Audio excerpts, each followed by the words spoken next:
Bonjour à toutes et à tous, bienvenue à ce point hebdomadaire du lundi 31 janvier 2022. Aujourd'hui, nous allons aborder le biais vert, un biais vert qui a fortement progressé dernièrement, le dollar, un roi du marché d'échange. On va parler du dollar car c'est très intéressant. Il faut savoir que cette hausse du dollar impacte énormément, par exemple, le marché des matières premières. Et en parlant de matières premières, on va aborder le palladium. Le palladium face à l'éventuel conflit en Ukraine. Il faut savoir que la Russie est un important producteur de palladium et on va voir quelles sont les perspectives de ce métal, palladium, qui est très utilisé dans l'industrie automobile. On va aborder également la saison des résultats qui bat son plein à l'heure actuelle. On va faire le point sur les résultats des géants technologiques et voir quels sont les résultats à attendre cette semaine. Avant de débuter, nous allons commencer par le traditionnel rappel légal.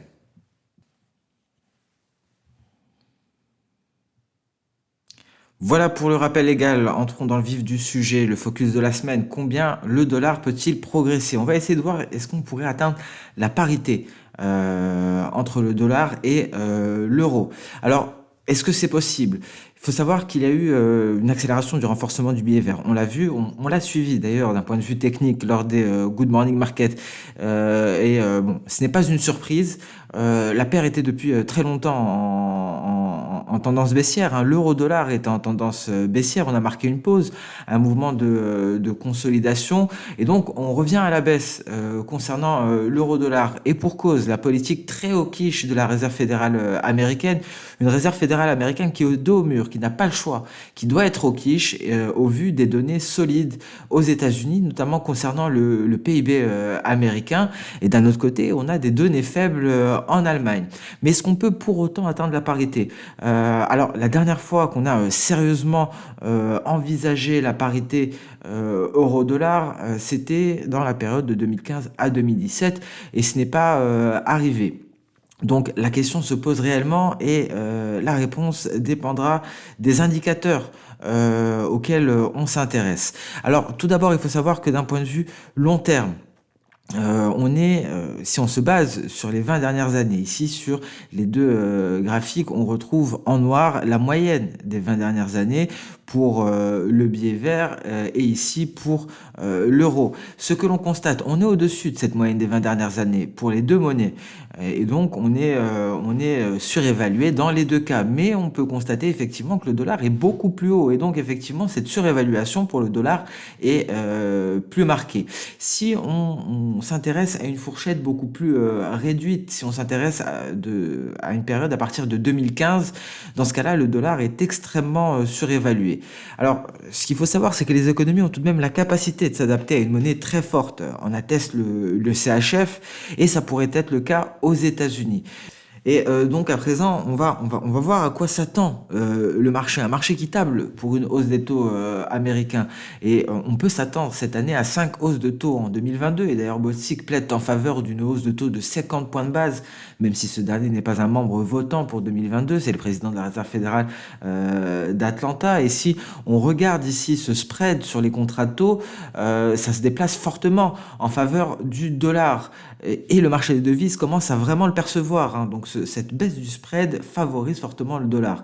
Et en voyant les choses sous cet angle, hein, vous voyez ici en rouge d'ailleurs on retrouve l'euro-dollar, en voyant les choses sous cet angle, la paire pourrait chuter sous les indices. On n'y est pas encore, mais d'un point de vue du spread sur les contrats de taux, une chute sous indice est largement probable. Alors, ce que redoute le marché, c'est effectivement un ralentissement, hein, parce que, bon, il faut savoir, d'un côté, nous avons une hausse des rendements américains à 10 ans qui n'est pas significativement plus rapide qu'en Allemagne. Et donc, ça ne soutient pas, hein, concrètement le dollar, hein. Vous voyez ici, vous retrouverez en blanc le 10 ans allemand et vous retrouverez en bleu le 10 ans américain. Et ici, on retrouve en orange le spread de ces 10 ans et la paire euro-dollar ici en violet. Et donc, la crainte à l'heure actuelle, ce que craint le marché, et le marché n'a pas tort, c'est que la Fed prenne du retard dans ses actions et cela pourrait entraîner l'économie dans un ralentissement significatif. Effectivement, on a pris connaissance de la décision de la politique monétaire de la Réserve fédérale américaine la semaine dernière, mais il était peut-être temps d'agir dans l'immédiat, ne pas repousser les actions au mois de mars ou autre, il fallait peut-être agir immédiatement plutôt que de repousser cette échéance. La saison des résultats à présent, donc on a pris connaissance de nombreux résultats récemment, notamment les valeurs technologiques qui ont partagé leurs résultats pour le quatrième trimestre 2021. Donc on va parler des principaux résultats. Tesla qui déclare des revenus et des bénéfices records, mais Tesla alerte, les pénuries de composants vont se poursuivre cette année. Il n'y aura donc pas de nouveau modèle Tesla en 2022, mais on pourrait entendre parler très prochainement d'une nouvelle usine et on saura très bientôt dans quel emplacement sera donc construite cette usine. Concernant Intel, au quatrième trimestre, les résultats ont été supérieurs aux attentes, mais inférieurs à ceux de l'année précédente. Donc après une pause au troisième trimestre 2021, les revenus du cloud ont à nouveau dépassé les 10 milliards de dollars. Et donc, bon, d'un point de vue global, on arrive à clôturer l'année avec des bénéfices et des ventes records. Concernant Apple, un chiffre d'affaires qui augmente de 11% en T4 2021 pour atteindre un nouveau record trimestriel, 123,9 milliards de dollars. Le bénéfice net a augmenté de 20% et constitue également un record, 34,63 milliards de dollars. Alors, à noter que le PDG de la société prévoit que la forte croissance se poursuivra au T1 2022. On notera tout de même que Apple ne donne plus de prévisions officielles depuis le début de la pandémie. Microsoft annonce une hausse de 20% de son CA au T4 2021 et a dépassé pour la première fois les 50 milliards de dollars en un seul trimestre. Le segment du cloud a également à nouveau été le plus important que celui du matériel et donc représente 35,4% du chiffre d'affaires de l'entreprise au quatrième trimestre 2021. Donc des résultats plutôt satisfaisants, mais quelques alertes qui viennent mettre la puce à l'oreille aux investisseurs. Alors, ce qu'il faut concernant, d'une manière globale, concernant les résultats d'entreprise sur les trois indices, S&P 500, Nasdaq et Dow Jones, ce que l'on constate, c'est que les analystes ont sous-estimé les bons résultats des sociétés. Sur le S&P 500, il y a 160 rapports. Les revenus sont supérieurs aux attentes de 2,48% en moyenne. Les bénéfices sont supérieurs de 5,35%. Sur le Nasdaq, concernant les 26 rapports, revenus supérieurs aux attentes de 3,40% en moyenne, bénéfices supérieurs de 9,49%. Concernant le Dow Jones, sur 19 rapports, revenus supérieurs en moyenne de 2,12% aux prévisions, bénéfices supérieurs de 3,55%. Et on notera que les entreprises de l'énergie affichent les meilleurs résultats, tant par rapport aux attentes que par rapport au T4 2020.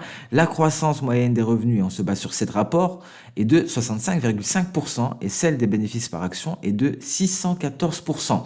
Donc vous retrouverez ici les différentes données concernant le S&P 500 selon les différents secteurs. Et voici l'énergie ici. Alors, cette semaine, encore de nombreuses entreprises qui vont publier leurs résultats. 25 entreprises technologiques du Nasdaq, 110 sociétés du S&P 500. On retrouvera notamment les géants de la tech, Alphabet, demain, donc mardi, Meta, anciennement Facebook, mercredi, et Amazon, jeudi. Concernant les jeux vidéo, on retrouvera Activision Blizzard et Electronic Arts. Les sociétés médicales, Merck, Bristol notamment, Regeneron. Et ce qui sera important de surveiller concernant les semi-conducteurs, ce sera Sony et AMD. Vous retrouverez à droite le détail des différents résultats qui sont attendus. Ici, ce sont les plus importants selon nous, mais il y aura d'autres résultats qui seront publiés également. Et c'est une semaine qui sera également rythmée par de nombreuses données et on en parlera à la fin. Mais d'abord, une petite parenthèse concernant le palladium qui est au centre de l'attention avec un éventuel retour en force. Et ça, c'est d'un point de vue fondamental que l'on raisonne. Il faut savoir que c'est l'une des matières premières qui a été le moins performante en 2021. Le palladium a perdu 23%. Pourquoi ? Parce qu'il y avait un effondrement de la demande du secteur automobile. Ça a largement fait la une des médias. Et on attend cette année un rebond de la demande avec une offre qui augmente seulement légèrement, bien qu'elle soit menacée par une augmentation significative des prix de l'énergie. On va pas le détailler, hein. On a une hausse du Natgaz en ce moment même, le pétrole qui est sur des sommets pluriannuels. D'un point de vue fondamental pour le palladium, on pourrait éventuellement entrer en déficit au second semestre 2022. Alors il faut savoir qu'en 2021, le marché était en excédent pour la première fois en 10 ans. Alors, il y a de nombreuses prévisions qui tablent pour un retour des prix au-dessus des 2000 à 2100 $ l'once cette année. Et il faut savoir également que les prix ont bénéficié d'un catalyseur haussier en raison d'une menace d'approvisionnement de la part de la Russie qui a perdu sa position de leader. Vous voyez, on a l'Afrique du Sud en première position. Ici, on retrouve toute l'offre mondiale. Donc, Afrique du Sud en première position, suivie de près par la Russie, la Russie qui n'est plus leader. Et loin derrière, on retrouve le Canada et les États-Unis. Donc la Russie qui perd sa position de leader et l'approvisionnement russe qui pourrait être menacé. Alors ce qu'il faut savoir, c'est que il est très peu probable qu'il y ait des sanctions par rapport aux exportations de palladium, mais il pourrait y avoir des sanctions qui s'appliquent au règlement en dollars et cela pourrait limiter les exportations. Donc l'approvisionnement de palladium en provenance de la Russie est fortement menacé et cela pourrait être un fort catalyseur aussi pour les prix du palladium dans un contexte où la demande est croissante, demande en provenance du secteur de l'automobile. Donc voilà pour cette parenthèse sur les matières premières.